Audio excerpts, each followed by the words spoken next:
Okay. Got it. Thanks, Sandy. It's so much fun having another Sandy in the room. Everybody's going, Sandy, Sandy, Sandy. I'm going, ah. So Karen and I are here to talk about balancing nutrition and physical activity for health and well-being with MSUD. So the first thing is, well, what is well-being? If you look it up in the dictionary, it's the state of being happy, healthy, or prosperous. I did not find this very satisfying. To me, it would be being happy and healthy and prosperous, maybe not financially, but at least with life satisfaction.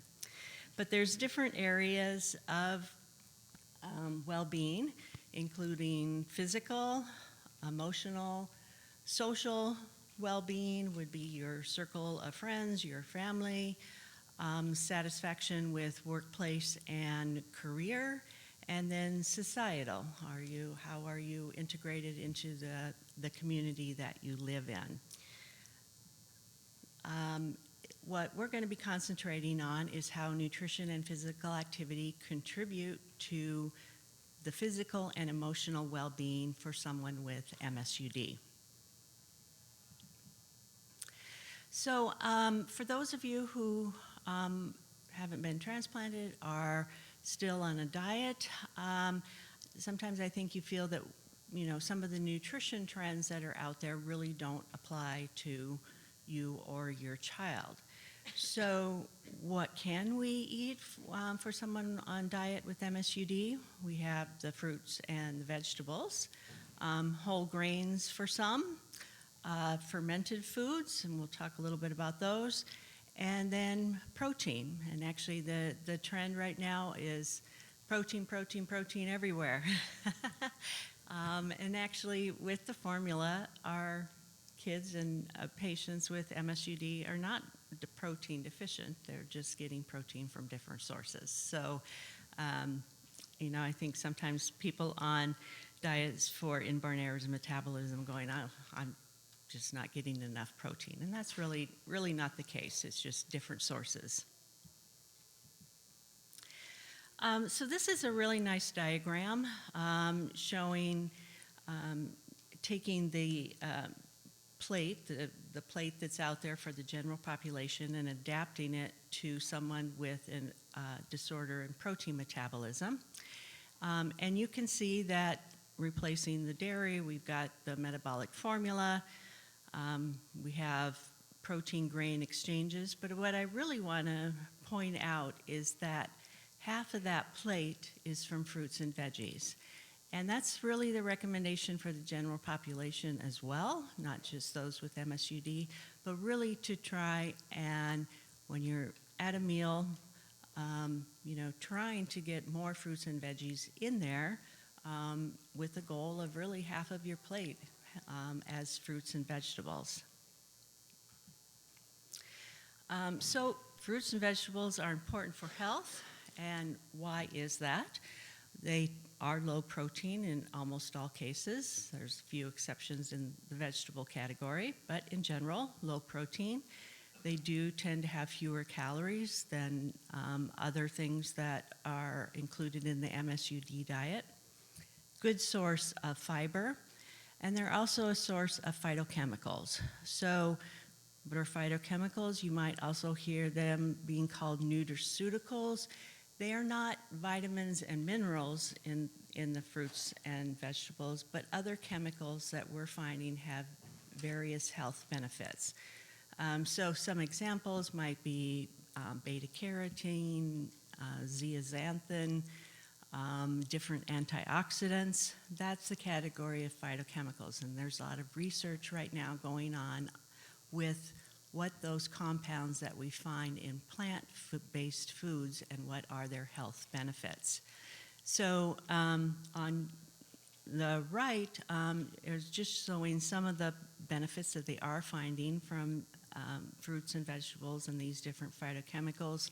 So benefits in cancer prevention, immune system enhancement, blood sugar regulation, helping to prevent or slow development of potential type 2 diabetes, different antioxidant properties. We certainly don't have time to go through all of these, but really there are a lot of benefits from trying to increase the amount of fruits and vegetables that you're eating. You'll also see the goal out there of 5 servings a day for fruits and vegetables. This diagram just shows you what a serving looks like for the fruits and the vegetables. So basically we're talking about, for fruit, about a cup of fresh or frozen canned fruit, half a cup of juice, or like a medium piece of fruit. For the veggies, things like the leafy veggies, where you're talking about a couple cups, or fresh frozen would be about a cup. So not huge serving sizes, but certainly more than just a spoonful on the side of the plate. And again, this is kind of our goal. So Karen and I did a survey, and I think we had 15, is that right? 15 respondents, so not a ton of people answered this, but we asked, do you meet that 5-a-day guideline for fruits and vegetables? And again, these were people with MSUD. 27% said yes, always, and actually that's pretty good. I'm not so sure the general population would have 27% that say that. And almost half of you said yes, sometimes. So, good start, again, but I think it's something that we need to work a little bit more towards. Another nutrition trend is to eat more whole grains. And I think immediately when we hear that, we're thinking, well, that means more leucine. And actually, in many instances, that really isn't the case. The leucine can be very similar in similar type products between the refined and the whole grain version. And so I just have a few examples up there. I'm not too sure how well you can read this, but I'll just do the bread in the middle there. So a slice of white bread has about 170 milligrams of leucine. Whole wheat bread, the same quantity, about 111 milligrams. So really that leucine content is not that much different, and actually a little bit lower. Fiber itself, because it's not well digested, really doesn't contribute leucine to the diet. So some products out there that say whole grain, actually, if you do a little exploring, might actually be something that you can add or substitute for some of the other more refined products. You'll also notice that the fiber content between those two is about double in the whole wheat bread versus white bread.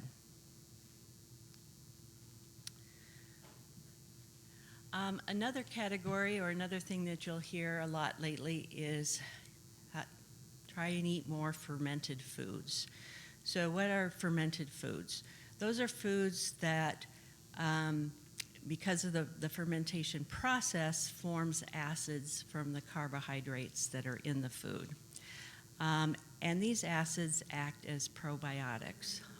Probiotics are microorganisms that are that help the gut, keep the population of the gut microbiome healthy, so they do have positive effects on the gut microbiome. So what are some low-protein fermented foods that we can perhaps introduce into the MSUD diet? Those low-protein yogurts that are out there, so probably many of you know about So Delicious coconut milk yogurt. I checked, and this actually is made with live and active cultures. So this is a low-protein version of yogurt that does have those live cultures, which is one of the properties of the high-protein yogurts that are out there that everybody's eating right now. So it can actually work in the low-protein versions as well. Other fermented foods that would be appropriate would be sauerkraut, kimchi, which is actually cabbage. It's a Korean recipe. It's a little more spicy than sauerkraut, but other fermented vegetables are also going to have this positive property. Kombucha, which is like fermented tea that's out there, pretty popular right now, that would be basically pretty low in protein and leucine. Apple cider vinegar would basically not have any leucine. So it is possible to include some of these fermented foods in the diet for MSUD and have, again, some of those positive health benefits. So we've been kind of alluding to this, or at least in my session with talking about nutrition, and I know other people have said this as well, is that we're concerned about weight management, especially in adults. Now this applies to the MSUD population. It applies to all of us as well. But these are just some thoughts about preventing excessive weight rather than having a weight problem and then trying to fix it. So I know you've heard these before, but trying to monitor weight trends, pay more attention to when weight starts to go up, especially in adults. What can we do at that point rather than waiting until things have gotten to the point where we're maybe pre-diabetic. Including those high fiber fruits and vegetables, many benefits, again, lower calories. Try and minimize sweetened drinks, fried foods. I know you've heard that one many times. One thing to consider is the low protein grain substitutes that are out there. So the low protein breads, the pastas, etc. These really are beneficial for the MSUD diet, have improved the variety for our patients, but there also can contribute, some excessive calories. It might be something that you want to evaluate. Another suggestion would be to discuss formula options with your dietitian or your metabolic team. There are formula options that are definitely lower in calories now compared to some of the original formulas that are out there. And so discussing some of those options with your dietitian might be a way to help prevent excessive calorie intake. And then finally, the last recommendation would be to increase physical activity, which is definitely Karen's area. So I'm going to turn it over to her.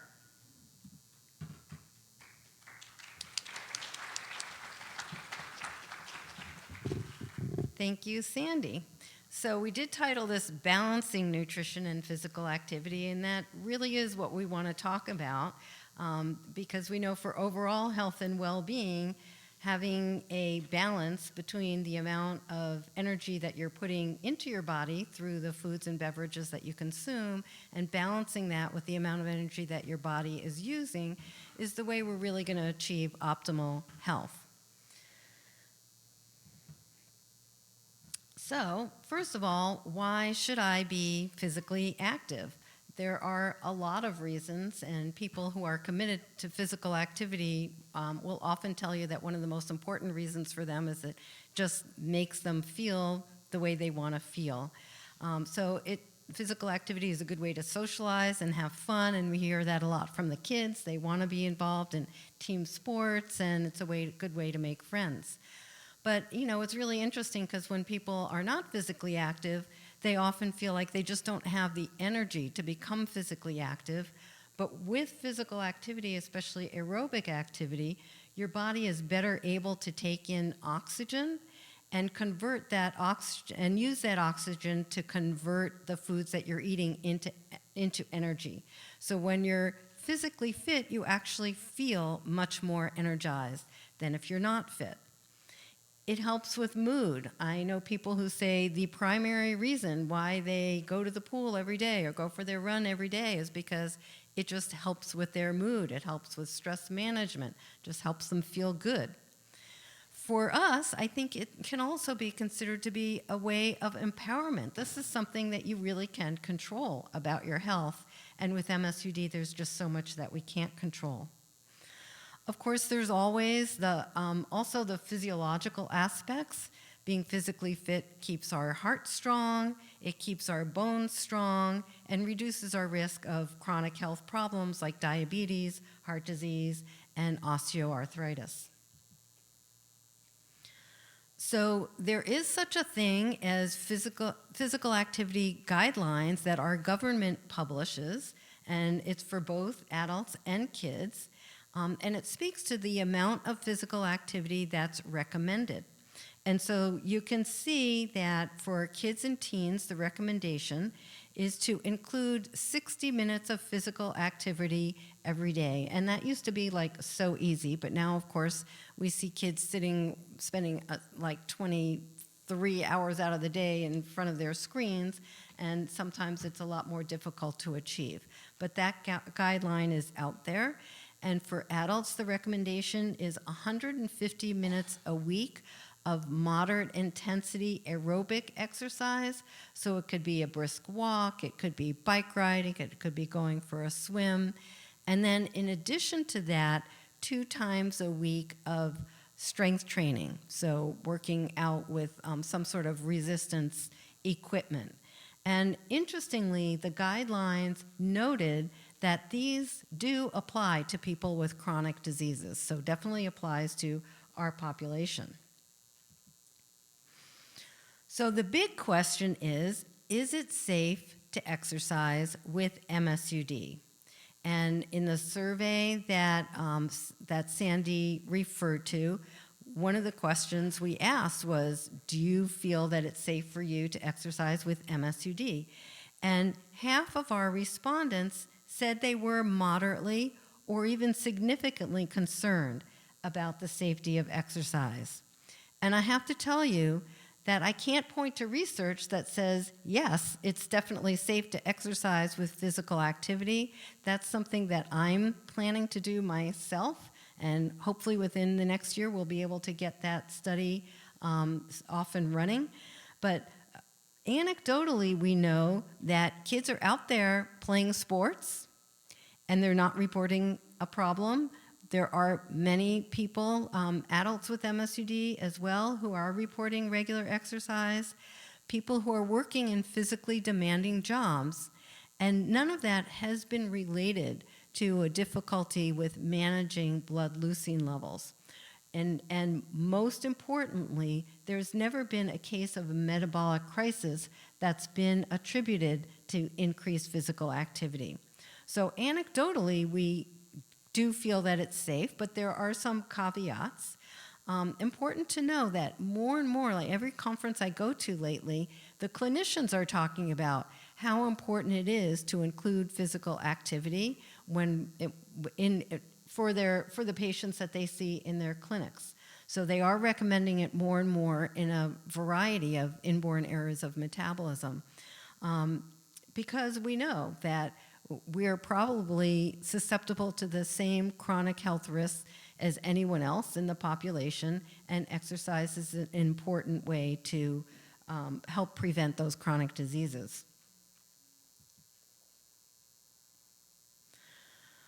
Now, this is a question we get a lot. What about building muscle? How am I going to build muscle on a protein-restricted diet?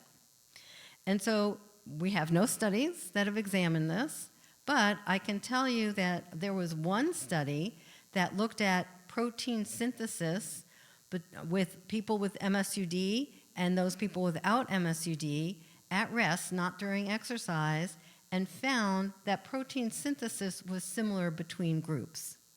We also know anecdotally that people with MSUD can get stronger. When they're working out, they get stronger. Now, strength and muscle mass are not the same. You can get stronger because of neuromuscular synapses and more rapid firing without actually building muscle. So we do need those studies that are actually looking at muscle building with exercise. But, a couple of things. First of all, leucine stimulates muscle protein synthesis. And so there's a lot of attention being paid in the sports nutrition world these days to leucine. Are people getting enough leucine? Well, with MSUD, whether you're transplanted or not, whether you're well controlled or not, your blood leucine levels are going to be higher than just about anyone without MSUD, which means there's always going to be an ample supply of leucine to stimulate that muscle protein synthesis. Another thing that I wanted to say, going back to the plate that Sandy showed you, there's something that we use called an athlete's plate, and I don't have a picture of it here today, but this is something that we spend a lot of time discussing with athletes, because athletes think the only way to get stronger, the only way to get bigger is to have more and more protein. And actually, that's not the case, because we can only use a certain amount of protein at a time, and the rest gets broken down. Now, if you don't have MSUD, and maybe if you've been transplanted, that protein, when it gets broken down, gets converted into energy. With MSUD, if you're diet controlled, the problem is that's the step that's blocked. So we can't take that protein and break it down and turn it into energy. But the important thing is that regardless of whether you're MSUD, transplanted, or diet controlled, more protein is not going to translate into increased muscle mass. It just is not. And therefore, the athlete's plate, if you remember on Sandy's plate, it had a quarter of the plate for protein equivalents. That's the exact same thing in the athlete's plate for the non-metabolic population. We don't want them having more than a quarter of the plate from protein, because when they do, then they're not having enough of the other foods that it takes to build strength, to build muscle, and to make a good athlete. So nutrition really is a balance, and there are 6 groups of nutrients, and you need them all in the proper proportion if you want to function optimally and if you want to be the best athlete that you can be. And so, a lot of attention is being paid in the sports nutrition world in general to getting people to understand that balance, and that an overemphasis on protein is not going to make you bigger or stronger.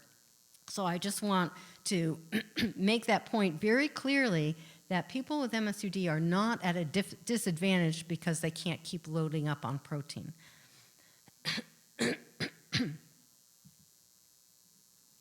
So how do we build muscle? Well, we know that the most important thing about building muscle is doing the work. So performing strength training exercise 2 or 3 times a week. But muscle building takes energy. So you also have to be including enough energy, meaning taking in the right amount of food for your body so that you can build muscle protein. For best results, really, it seems to be that the more frequently you consume your formula, the better the results are going to be, because that formula is providing the other amino acids. And the thing about building protein is that you need all of the amino acids in the proper proportion to build a muscle. And that's also why in the sports nutrition world, if you hear about people talking about leucine, there's no advantage to having more leucine. There's no advantage for the general population to having more branched chain amino acids, despite what the supplement industry is trying to tell you, because you need all of the essential amino acids to build a protein. So if you're only focusing on single amino acids, that's not going to do the job. Now, when you have your formula, you're getting all of those essential amino acids. And that's why dividing the formula more frequently throughout the day is going to give you your best outcomes. We want to make sure that all those amino acids are available at the time when you're working the muscle. So we certainly want to make sure that you've had the formula within 3 hours of starting and 1 hour of finishing your physical activity. But then the bulk of the calories, and again, this applies to the general public as well as to the MSUD population. We need those carbohydrate calories because it's carbohydrates that the muscles use for energy. So when you're lifting a weight, when you're contracting a muscle, that's being fueled not by protein, but by carbohydrate. So we want to include the fruit, the low-protein breads or cereals, the coconut milk yogurt that Sandy mentioned, because that's going to give us the carbohydrate fuel that our muscles need. And, I hear a lot people say, well, but carbohydrate, doesn't that just turn into sugar? Well, yes, the process of digestion means that everything that we eat gets broken down into the molecules that the body can actually use. So protein gets broken down into amino acids. And carbohydrates gets broken down into glucose. And it's glucose or blood sugar that fuels the muscle and that fuels the brain and the central nervous system. So that glucose is critical, and that's why maybe you've heard people say, oh, I don't feel well, I must have low blood sugar. Because if the amount of sugar in your blood or glucose in your blood drops, you're not getting the fuel that your brain and central nervous system needs. So it's not a bad thing that carbohydrate gets converted into sugar. That's the way the body works. Now, we really don't use protein, except maybe a very teeny tiny amount, as a fuel source during exercise. We can use fat for fuel in addition to sugar at low intensities of exercise. So if you're going for a walk, but the higher the intensity of exercise, so if you start to sprint, for example, or if you're lifting a weight, that's a high intensity exercise, and that's when your muscles are using mostly glucose for fuel. So what happens if we're so focused on protein that we don't have enough carbohydrate in our diet? Well, the body has a mechanism for that, because as I said, having enough sugar in or glucose in our bloodstream is critical. Our brains can't live without it. So we have this stopgap. If we don't have enough carbohydrate to meet our needs, we will break down muscle protein and convert some of that protein into sugar. Now for us, that's something we want to avoid at all costs. And that's why, again, I emphasize for the population with MSUD, it is just so critical to make sure that you're having a balance of all those nutrients and that you're getting enough carbohydrate. Because if we break down muscle protein because we don't have enough carbohydrate, we're going to see an elevation in our branched chain amino acid levels, and that's going to be harmful to us. So, which foods, where do we get carbohydrate from? Well, the formulas, most of them, except the ones that are amino acids only, are going to give us carbohydrate. Those low protein products that Sandy was talking about are an excellent source of carbohydrate, and fruits and vegetables. So how do you know how much do you want of each of those things? Well, the formula is prescribed. The fruits and the vegetables, we want to have at least 5 servings a day, and Sandy showed you what that was. And then the low protein products, we want to make up the balance.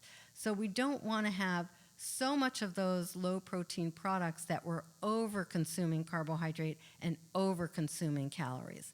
We need to make sure that we focus on our formula, our fruits, and our vegetables first. Some people are using exercise as a way to help with weight management. And so if that's you, if you or your family member is looking at exercise as a way to help control body weight, we want to make sure, and we did hear from Dr. Meyer yesterday, that in her study, they showed that it seemed to be safe to lose weight with MSUD, but we need a lot more data, I would say, to support that, and we know that different people respond differently, so I wouldn't make the assumption that because that study showed that the small amount of weight loss that they saw in their study didn't create any problems, that we can extrapolate that to ourselves, which means that if you are trying to lose weight, by definition, that means you're eating fewer calories than your body needs. And in that case, it's really important that you talk to your clinical team about this, and most likely they will suggest that you have more frequent blood monitoring, especially in the beginning, just so they can make sure that your levels aren't becoming elevated because of that calorie deficit.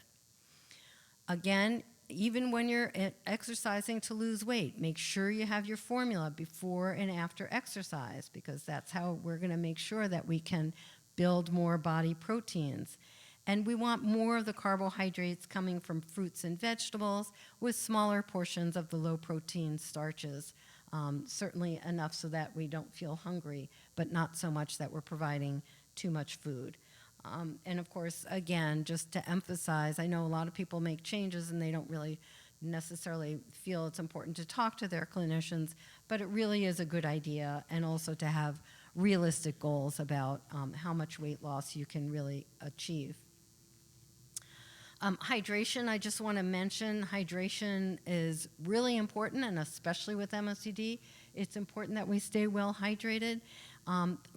With people who, like kids in team sports, and they're out in the heat, especially in the summer, or people who are doing long distance, long duration types of activity, I do suggest considering a sports drink, because the sports drink has that carbohydrate source in it. And what's that going to do for you? It's going to help prevent that muscle tissue breakdown. So typically, when exercise goes on for a longer period of time and higher intensity, that's when we're starting to see more muscle tissue breakdown even during exercise. And we can counteract that by having the carbohydrate that's in the sports drinks. You don't need to supplement electrolytes. Again, this is something that's come from the supplement industry, and now everyone seems to think, oh, I have to take those little electrolyte packets. Electrolytes are found in just about every single thing you eat. So when you're eating fruits and vegetables, you're getting electrolytes. When you have your formula, you're getting electrolytes. We lose very little electrolytes in our sweat. And so it's very easy to put back those electrolytes just from the next meal that you're going to eat. And the same thing with vitamins and mineral supplements. They're generally not needed unless your clinical team has suggested them for you. Timing is important. I think I've alluded to this, but you do want to fuel yourself throughout the day. So 3 meals and even more snacks can be a good idea, especially when you're physically active. We want to have that meal, snack, and possibly a sports drink within 3 hours of when you're going to be physically active, and then probably, within an hour or so after. The changes to the muscle are occurring when you recover from exercise. So exercise is stimulating your body to make changes. The actual changes take place during recovery. So that means what you eat and drink after you finish your workout is really, really important, and that's why we want it to be a well-planned meal. So best advice for people with MSUD who want to exercise: first of all, again, I really highly recommend that you discuss it with your clinician. And in our survey, we found that only 1/3 of the respondents said that they, who were exercising, said they did so. Make sure that you're eating enough calories. And, this is especially true for the kids because they're growing. So we need to have enough calories for normal growth, for normal body functions, and then add on the additional calories that you need to support your physical activity so that we can prevent muscle breakdown and more catabolism and an increase in branched-chain amino acid levels. Include carbohydrate foods with all meals and snacks. This is something I tell any athlete, whether it's a recreational athlete or a professional athlete. You need to be having carbohydrate foods with all meals and snacks. Monitor your hydration. Generally, we say drink so your urine is clear, but also adequate, because the frequency with which you're urinating can tell you a lot about how well hydrated you are. And there is a great website if you're interested in learning more about hydration. And really, I very strongly advise anyone to avoid taking any sports performance dietary supplements unless you've discussed them with your clinician. Many of them have all sorts of different ingredients that could potentially be harmful. And not only that, some really well-known sports nutritionists in the field have come up with the analogy of dietary supplements as like the sprinkling on the cupcake. So the cupcake is your basic diet, and the icing maybe, some of the other things you're having with the diet. And only when you've created that perfect cupcake, meaning you're planning your meals and snacks well and having your formula, should you then even consider the sprinkles, which would be the dietary supplements, because the impact that they're going to have on health or performance is going to be minimal as compared to the benefits of creating an overall well-balanced diet.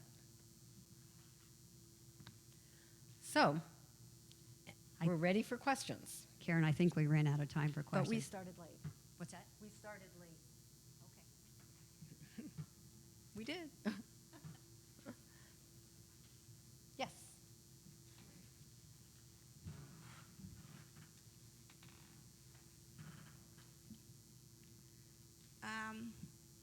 Can can you hear me? Okay. Well, quinoa is claimed to be that to improve the muscle tone. I want to know if that is correct. I'm sorry, can you repeat it? Yeah, that if quinoa is known to be Oh, quinoa? quinoa. Yeah. Oh, quinoa. To So improve the question is muscle about tone. quinoa, and quinoa is a high-protein grain. I'm going to let Sandy take this one. It's going to be higher in leucine, but Yeah, that would definitely have protein and carbohydrate. I don't know off the top of my head how much protein is in quinoa.